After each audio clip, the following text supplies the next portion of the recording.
countdown. There we go. Now it says we're live. Woohoo!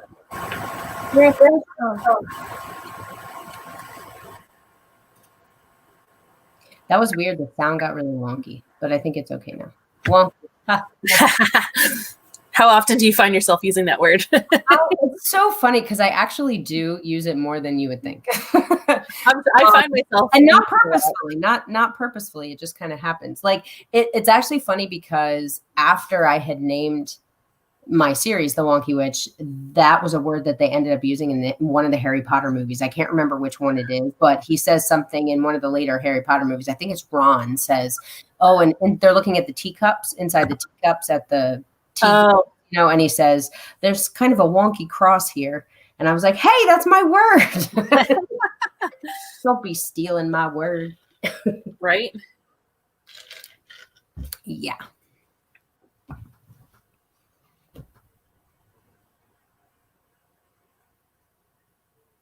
We're just going to let a few people hop on. And if you're here, I have this banner here at the bottom that lets people know they can leave a comment. This is live on YouTube and Facebook. Cool. So you can find it either place. And we do have some viewers hopping on. I'll let a few more join us.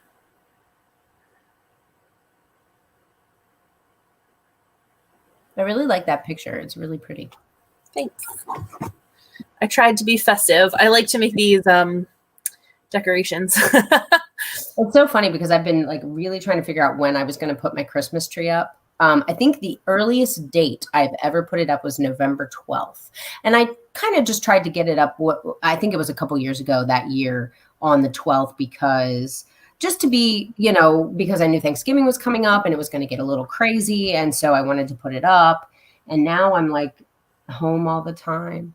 No, like I really want to put it up like right now. That has been one of my favorite things, I will say, during the pandemic that people have coped with by putting up, like they were putting up Halloween decorations in like June. Just anything that made them feel better. And I really, really, really appreciate that. And I know people are, try to be patient with the holidays, and I do try, but I do love Christmas and winter. I'm a winter baby, so I love the togetherness. It's always about being together and the idea of thinking that could be around the corner at some point. Hopefully. When is your birthday? My birthday is January 4th. I'm December 9th. See, okay. So I had this discussion with my friend. Hello, everybody who's joining us. Just really quick, I'm going to say before I finish my thought, waiting for everybody to hop on. I know you can only hear us. I promise you will be able to see us soon. But my thought is, so my birthday is January 4th and yours is the 9th, you said? December 9th, yeah. So I feel like I realized this year that I'm a little bit jealous because yours is like the kickoff or like at least in between the holidays. Mm-hmm. I have another friend whose birthday was on Wednesday and this past Wednesday. And I'm thinking like this, you get to kick off the holidays. I'm like, everybody's burnt out. I just get like whatever secondhand stuff people didn't want. They rewrap it.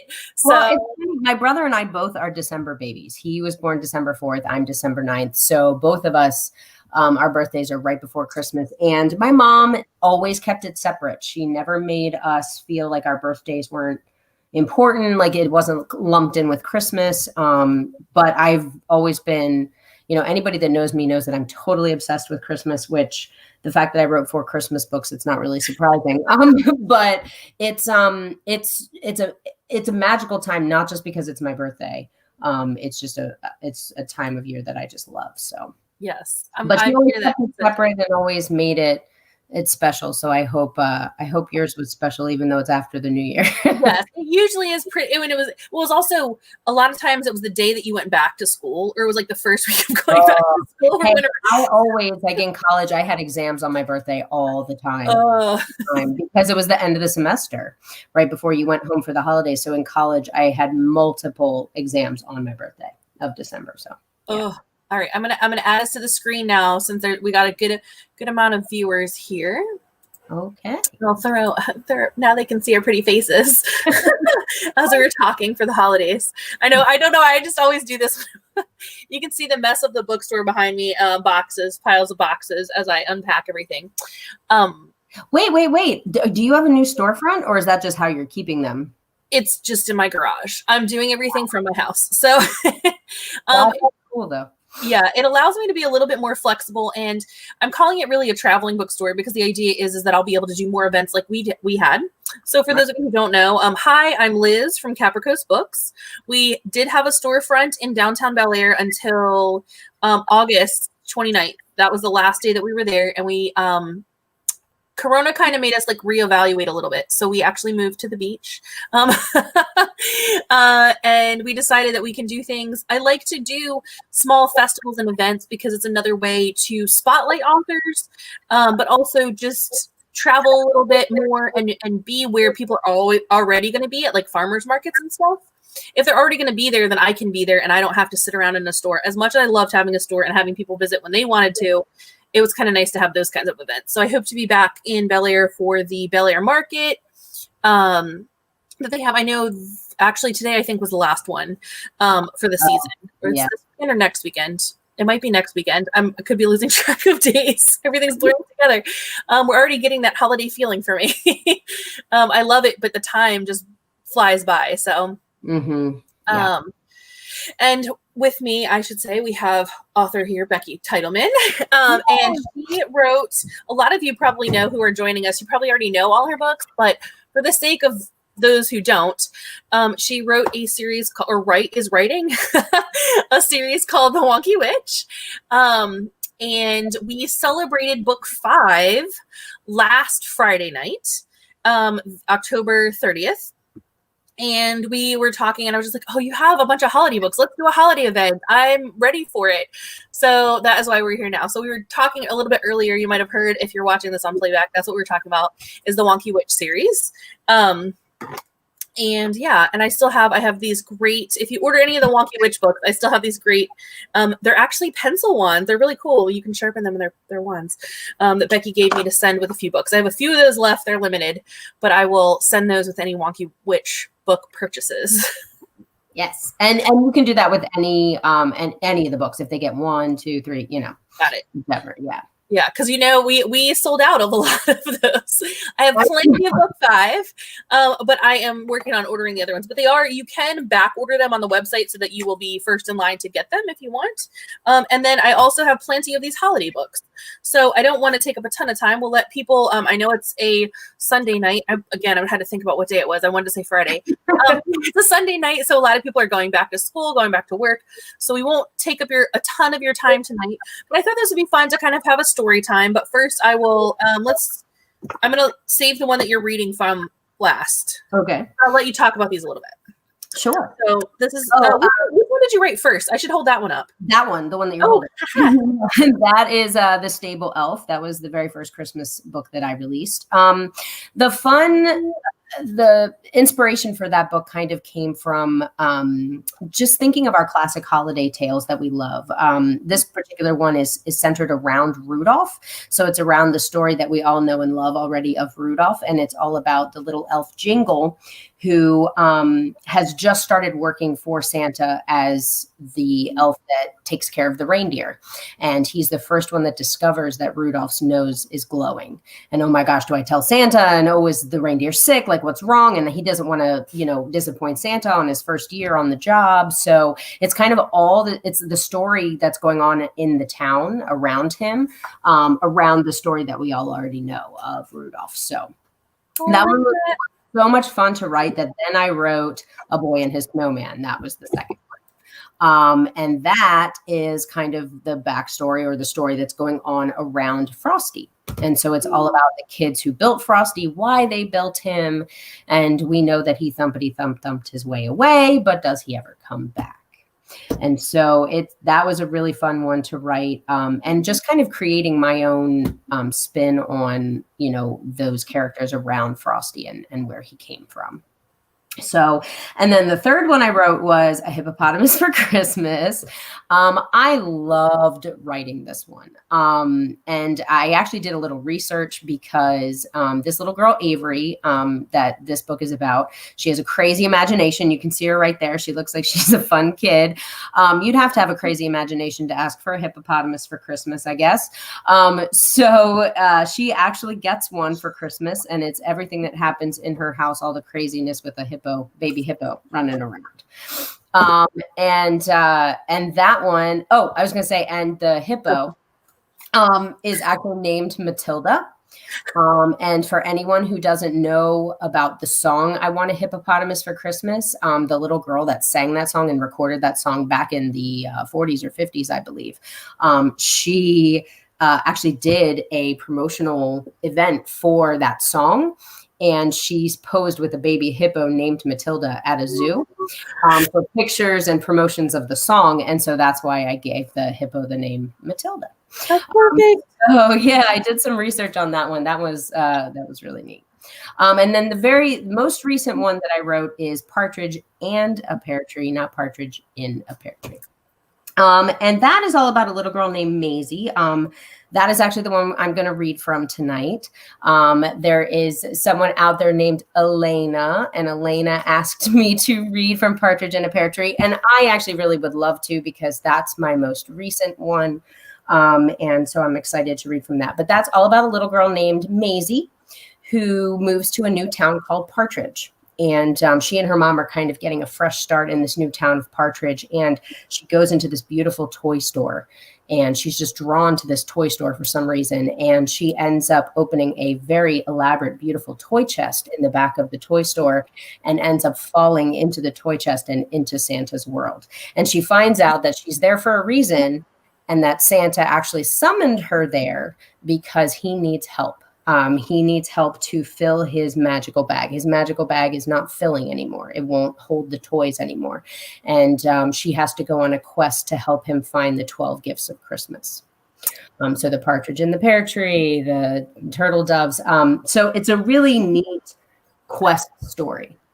And as far as like original, like something that's completely my own for Christmas, this was the first Christmas book that I wasn't doing a spin on something that already exists. This was my own, invention of a story. So like where Rudolph was one, Frosty was one, and then the hippopotamus song was one. So this one was completely something I just came up with, and it was a lot of fun to write. And it actually was the most intricate Christmas book to write. So.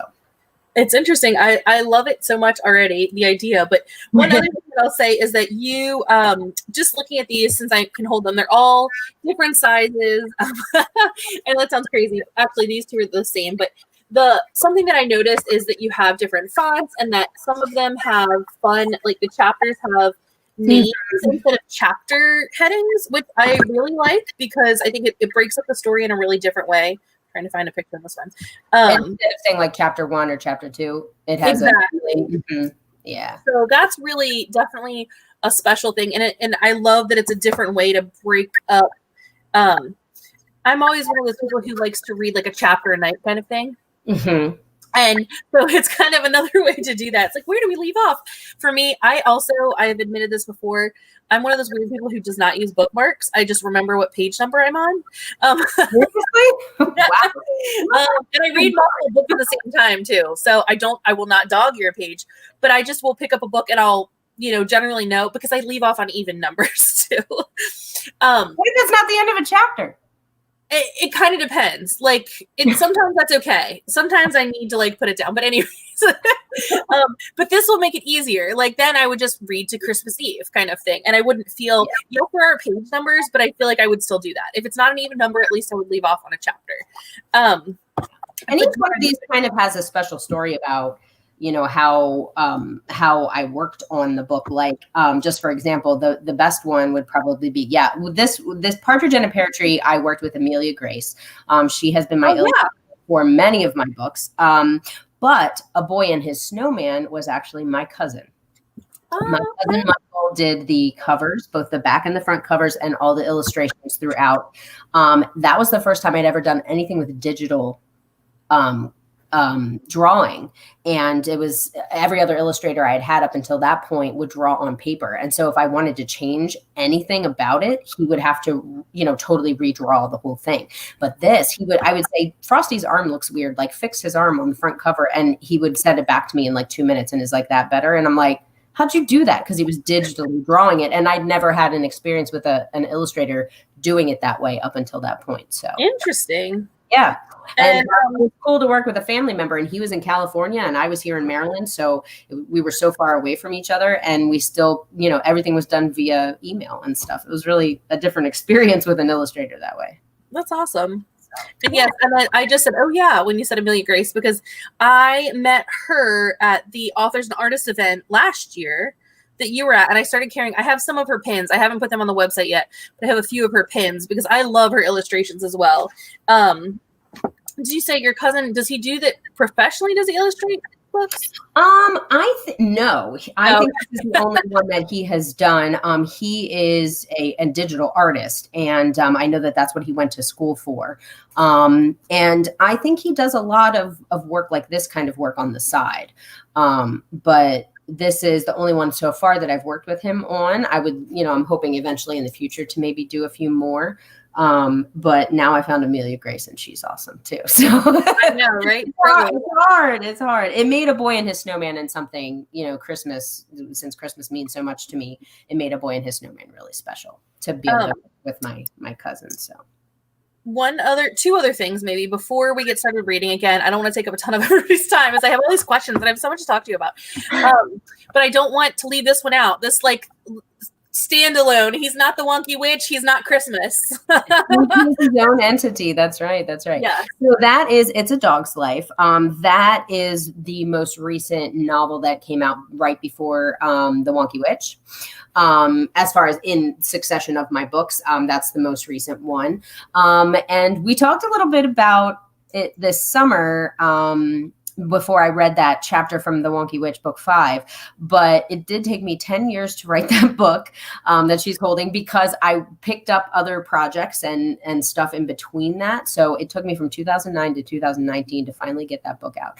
And it was also very challenging as a writer. It's a Dog's Life is about a little boy who just things aren't going his way. He's struggling with math. He's the new victim of the school bully. And he's just, things aren't going his way. But he knows when he gets home every day from school, no matter what has happened to him that's been bad that day, he knows Bailey, his dog, is waiting there for him. And they just go out in the backyard and he just lets all his worries go and they just play together.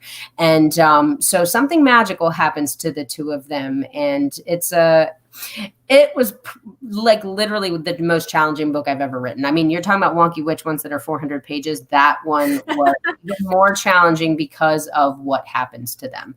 And it's a really cool, magical story, something a little different than you see. So. And this is, we did an event, was it last September? Yeah, it was last fall. Okay, I was like, I think it was the fall, but yeah, it might have been October, I think, actually. Okay, we did an event at the store, and we had a puppy. Not really a puppy. All dogs are puppies. Me too. It's okay. I call my puppy. He's not. Yeah.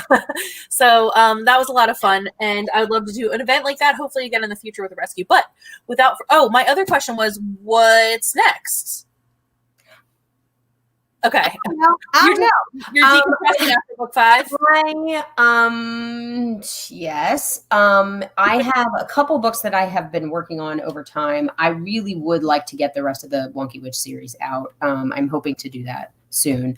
I just have to get started on book 6. Book 5, pretty much I had maybe about 6 or 7 chapters written before Corona hit and we were in quarantine. And when we were in quarantine, I punched the rest of that entire book out, which was a lot. I just had the time. Anybody who knows me knows I do a lot of theater. I'm usually choreographing 3 to 4 shows at once or teaching dance. I'm always running here, there, and everywhere. And this has given me a lot more time to actually concentrate on my writing, which has been a blessing during this time. So I'm thinking, as numbers are rising again, and we might be heading in that direction again, maybe another book 6 will be out, who knows when, soon. But I would like to get started on that one. I do have some Possibilities for an adult novel that Okay. I'm starting. But I would really like to get the books 6, 7, and 8. I still have those 3 to write for Wonky Witch. So. All right. Well, without further ado, I will stop talking now that we've talked for 20 minutes. And I will let you go ahead and read. And you are reading from Partridge and a Pear Tree. I will set this. Or I was going to say you could put up the picture if you want. Okay. Yeah. So the section of this book that I'm going to read is actually up through a pretty neat section. So bear with me. We have to get through 21 pages. That sounds like it's so much, but it's really not. This is a really fun story. So get ready. Okay. Chapter 1 is called The First Glimpse. Mom, that's not fair. What's not fair, Maisie? Maisie sat back against the car seat, not really sure how to get her point across. When would her mother ever truly understand? How could she ever get it? Never mind, she mumbled. It was pointless. Instead of arguing, she focused on the bright holiday lights that twinkled along the shop windows and danced up the icy traffic poles. They were driving down Main Street, the hub of the town. People were bustling in and out of the stores, brightly colored packages balanced delicately in their arms. I know this is hard for you, Mrs. Bell said, looking at her daughter in the rearview mirror. But this isn't all about you, Maisie. She looked at her mother's hurt face in the mirror. Taking a deep breath, she said, I know. Mrs. Bell couldn't help but be shocked. Was this her daughter talking? Her pouting, sad, and whiny daughter? Maisie had been in a sour funk for over 6 months, ever since she found out they were moving. And now, as they were pulling into their new town, Partridge, it had gotten worse. Maisie's mom had been pretty confused. After all, Maisie had always been obsessed with Christmas. Her mom thought moving them both to a town named Partridge would have made Maisie happy. Ever since she was little, Maisie had always loved the Christmas song about the partridge, but it seemed Maisie could have cared less. She seemed to care more about arguing. Looking at her mom in the rearview mirror as the lights of oncoming cars flashed here and there, Maisie sighed. I'm sorry. Mrs. Bell looked at her suspiciously. Sorry for what? The way I've been acting. I guess it's just that before Maisie could continue, she gasped and sat up straighter in her seat. There, right in the middle of the small town's line of shops, was a toy store. It was unlike anything she'd ever seen. So much colorful light spilled out of the shop onto the sidewalk, and animatronic elves were in the window display. They had rosy cheeks, striped stockings, and were building toys with little slow-moving hammers. Maisie had her nose pressed against the car window, her breath fogging up the glass. Mrs. Bell hadn't seen her this excited in months. Maybe the magic of Christmas would bring her real daughter back. They only had each other after all, and Mrs. Bell truly missed the way things used to be. After they had passed the store and Maisie couldn't see it any longer, she sat back in her seat, an odd smile on her face. She knew she had to go see that store. Maybe her mom would take her the following day, after the meeting at her new school, of course. Mom? Maisie said after a brief pause. Before she could continue, her mom replied, yes, we can go to the toy store tomorrow. A funny and happy bubbling feeling settled inside of Maisie. It had been a while since she'd felt excited about anything. She had missed it. No matter what happened at her new school the next day, Maisie could look forward to going to the store. Staring out the window silently, she watched the shops pass by, but none of them were as magical as the toy store. She couldn't wait. The meeting. Maisie held tightly onto her mother's hand as their boots clacked along the sidewalk. She certainly wasn't looking forward to starting at a brand new school right before the holidays. All the other kids would be giving each other gifts. Maisie was pretty sure she'd be the odd man out. But she tried to shake her worries from her mind. After all, she had more than just school to worry about. Their new home wasn't quite what Maisie had envisioned. Her room was small and had pink and maroon striped wallpaper. She felt like she was sleeping in a giant clown's pocket. But she had convinced herself that once she filled up her bookshelves with her favorite books and lined the built-in wooden toy chest with all her stuffed animals and dolls, then everything would be a little bit cozier. The living room had a real fireplace, and as she and her mom huddled on the carpet to eat their dinner, the fire her mom had started warmed their toes. All of their furniture hadn't arrived yet, so they would be camping out on the floor by the fire for a few days. Maisie loved having a real fireplace. It was her favorite thing about the new house. Maisie jumped over a few little icy patches on the sidewalk, and then they turned up the walkway to the front door of the school. There it was, Partridge Park Elementary School. It was a dreary building made of dark gray stone. Maisie was pretty sure that if the sun had been out, the school would have looked a little cheerier, but the sky was full of thick winter clouds. The front glass doors had evergreen decorations around the outsides and pretty wreaths with red ribbons hung in the middle of each glass panel. She was happy to see that they decorated for Christmas and managed a brief smile as her mom tugged open the door and ushered her inside out of the cold. Once inside, her mom led her into the main office. They waited in uncomfortable orange plastic chairs for their meeting with the principal. Maisie was becoming restless as the minutes ticked on, but she watched the bustle of the teachers and students coming in and out of the office. "Here, Mrs. Trifle, it's my permission slip," said a young blonde girl. She was wearing a cute blue dress with polka dot leggings underneath and brown boots with fur sticking out of the top. The girl still had her winter scarf around her neck. Maisie wondered if the classrooms were chilly in the winter. "Thank you, Sam." Mrs. Trifle took the slip and wrote something on a clipboard. The girl turned around and, seeing Maisie and her mom, smiled broadly. Maisie sat up straighter. A girl named Sam? "Now run along, Sam. You'll be late for Mrs. Garland's class," Mrs. Trifle urged. Sam nodded and hurried out of the office just as the bell echoed through the hallway. Suddenly, the red door of the side office swung open and a beautiful older woman stepped into the waiting area. "Maisie Bell?" "Yes," Maisie said, standing and smiling at the woman. She was wearing her best cream coat with the shiny buttons and tugged her pink winter cap off her head, exposing her short red braids. She hoped she looked all right. Making a good first impression was important, her mother had said. Her mom stood up as well, putting her hands on Maisie's shoulders protectively. "And I'm Mrs. Bell. Please step into my office. I'm Mrs. Snow, the school principal. Welcome to Partridge Park Elementary." Maisie nodded respectfully. "Thank you." She and her mom went into the office, and as soon as they had stepped through the doorway, Maisie was pretty sure she and Mrs. Snow were going to be good friends. The entire office was decked out in Christmas decorations. There were jars of chocolates and candy canes on the desk, and the scents of evergreen and cinnamon hung heavy in the air. "It smells amazing in here," Maisie declared happily as she got settled in one of the chairs facing the desk. "Ah, yes," Mrs. Snow agreed. "I do love the holidays.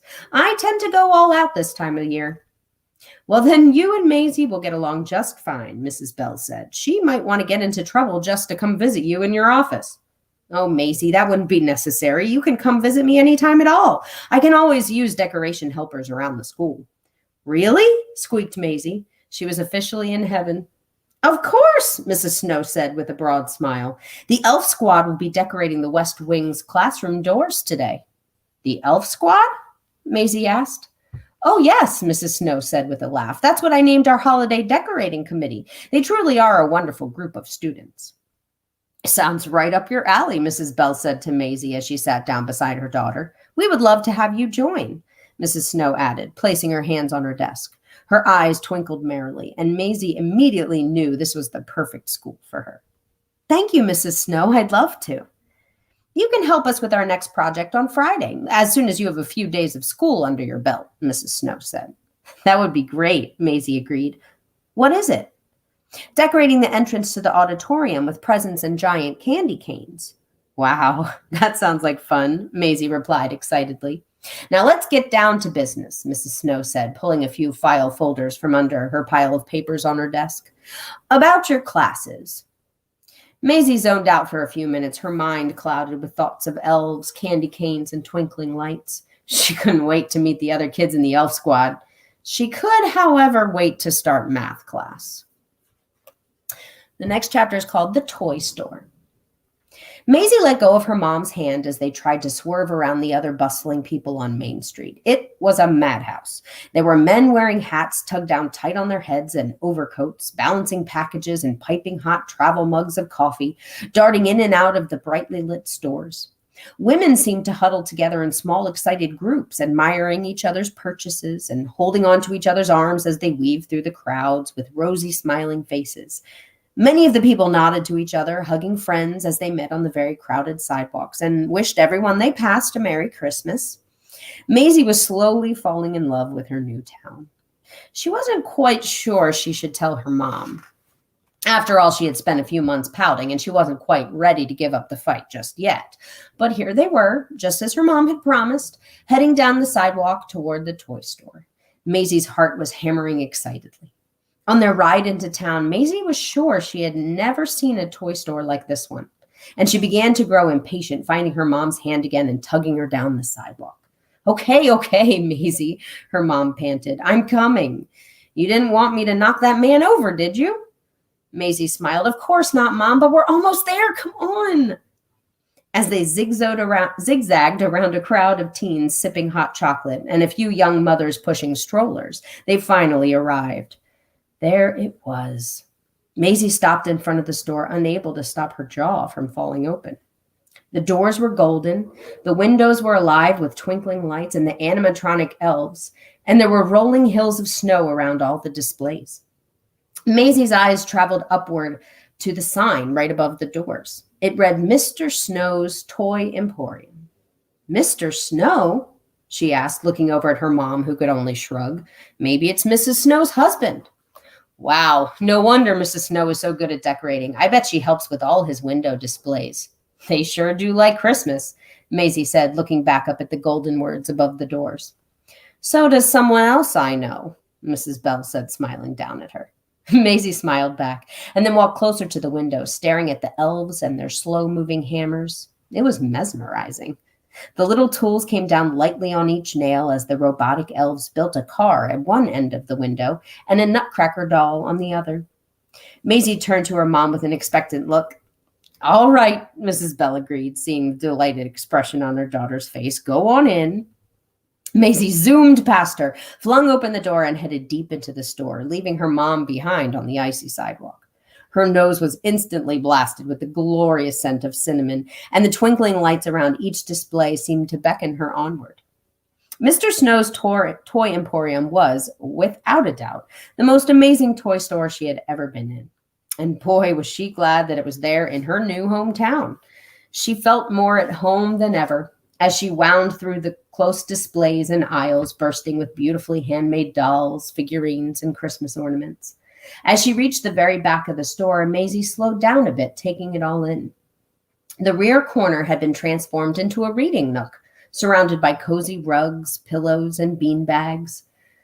The bookshelves had held every hardbound book Maisie could have imagined, including almost every single one of her favorites. There were soft, warm Christmas lights strung up to read by, and it looked like Santa's chair was nestled in one corner for visits on the weekends. But something seemed to grab onto Maisie's attention and yank at it with great intensity. In the very back corner was a cream-colored toy chest. And not just any toy chest. It looked so old and so ornate she was almost afraid to go near it. Maisie looked back to the front of the store for her mom, and she could see her wandering through the Christmas ornament displays. Focusing back on the chest, Maisie stepped forward and knelt down in front of it. She wondered what glories could be hidden inside something so beautiful. On the top lip of the toy chest was a hand-painted pear tree. Maisie only knew it was a pear tree because she had studied them. To say she liked the song about the partridge in a pear tree is an understatement. She had, in fact, studied each of the 12 gifts in that song, trying to figure out why anyone would give them to someone for Christmas.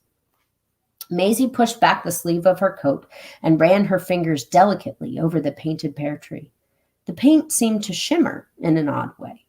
She looked up to see Christmas lights twinkling above her and shrugged. It must have been a trick of the light. Carefully, she picked up the lid of the toy chest, revealing an empty, dark bottom. There weren't any exciting vintage toys inside, just a plain old empty chest. But suddenly Maisie felt a pull from inside of her stomach, and she was hurled into pitch black nothingness. The toy store was gone. Her mother was gone, and she was falling through the darkness. She screamed again and again as she tumbled head over heels, reaching out for anything to stop her fall, but it was useless. Landing on a soft, wet, freezing cold pillow, Maisie fainted. Finding help. Maisie groaned and lifted her head. White sparkling light came into her view, and Maisie immediately shut her eyes, feeling a pulsing headache begin. With all of her might, she tried to sit up. She was freezing. Was she back outside? Are you all right? Do I need to get Ginger? What? Maisie asked, her head swimming. She couldn't see who was talking to her. Ginger? Who in the world was Ginger? Somebody that worked in the toy store? Do you want me to go get Ginger? I don't mind, really. She's just over at the Pinecone's house. I can get her here pretty quickly. I'm sorry? Maisie said, covering her eyes from the bright white glare. What? Come on now, try to get up. She felt small hands grab onto her elbow and help her sit up taller. You think you can stand? No way, Maisie replied with a groan. Okay, then stay where you are and I will go get Ginger. Who is Ginger? Maisie blinked rapidly, and the banks of snow surrounding her swam into view. Snow? How had she gotten back outside, and where was her mom? Ginger is the town nurse, silly. Dr. Evergreen is much too busy right about now. Maisie rubbed her eyes and tried to get up onto her knees. Dr. Evergreen is the town doctor of Partridge? She asked. Do you have a sick partridge?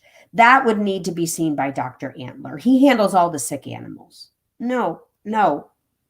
Maisie shook her head and stared as hard as she possibly could at the person talking to her. His concerned face came into view, but she was beginning to think she had either really hit her head or the people working in the toy shop wore costumes during Christmas, because Maisie swore he was dressed like an elf. Who are you? She asked, finally able to see him clearly. His green floppy hat bounced on top of his head as he stood up straight and flicked his sandy blonde hair from his eyes. I'm Dash. Do you work here? I do. Where did my mom go? When I found you, there wasn't anyone else here. What? Maisie glanced around in complete confusion. Had her mom left and headed into a different shop? She never did things like that. Maisie didn't know her new town very well. Her mom wouldn't just abandon her. Are you sure? Dash grabbed her hand and tried to help her up slowly. Yes, I'm sure. It was just you. Maisie stood up and her legs almost buckled. Dash grabbed her elbow and steadied her in the snow. I think I need to take you to see Ginger. Okay, Maisie agreed. Maybe this Ginger person knew where her mom went. Maisie leaned on Dash as much as she could, but as she looked around, she almost collapsed back into the snow. Where on earth was she? This town looked nothing like Partridge. Maybe she was just a block or two over from the toy store, but how could she have gotten there? She stopped and her feet sunk into the snowbank. I'm sorry, where am I? Dash giggled. The village, of course. What? She looked back at him. Was he making fun of her? What village? The village. Dash smiled and tugged on her hand. Come on, Ginger's in her office. She leaned on him as he helped her through the snowbank and onto the pathway that wound around the home in front of her.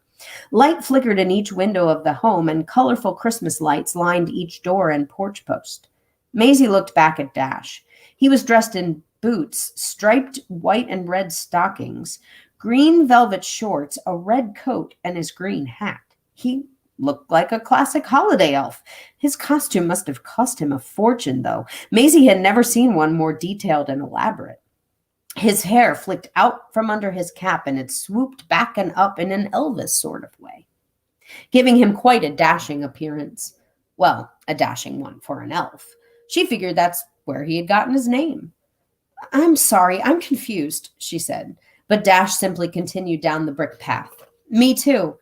How did you get here exactly? We don't really see people very often. Well, except the big man and his wife, of course. You don't see people in the toy store? What big man? You mean Mr. Snow? Dash looked back over at her with raised eyebrows. Who's Mr. Snow? The man who owns the toy store. His wife is my new principal. What toy store? Maisie stopped and pulled her arm from his grasp. What do you mean, what toy store? Mr. Snow's Toy Emporium, the toy store I just went in with my mother. I was looking around and I found this neat old toy chest in the back. I opened the lid, and the next thing I know, here I am. Dash stared at her, his eyes growing wide. It must be time. Time for what? Maisie said, exasperated. He must need your help. Who? Santa. That's all. Yay! Oh, that was fantastic. I don't Thank you want so to much. go past that because we gotta find out what happened. It's the perfect like Santa needs our help. What? Yeah. teaser, exactly. I Yeah. love it. And for anyone, I changed the scroller at the bottom to see if anybody wanted to leave a comment about their favorite thing for Christmas. Favorite thing about Christmas, I should say. But thank you so much. And I would have to say, I always love just doing events with you because you're such a theatrical reader. Yeah. I mean, I know that's a given. But yes, so you always read so well. So it's always such a pleasure to have you. But this is the book that she was reading from in case anybody joined us a little bit later. But this was perfect little story time, bedtime story is what I'm thinking of, getting us excited, and hopefully we'll all start to dream. And that's kind of the cool thing about this particular book, because it's not quite Christmas yet. So the whole quest and everything that she goes on is all before Christmas. So it can kind of lead up to Christmas if you get this book. So. Yes, and like I said, I always when I was a kid, it was always a chapter night kind of thing, and these are nice. What you just read was 4 chapters about. So was it? It went pretty quickly, which was great. 3 or 4.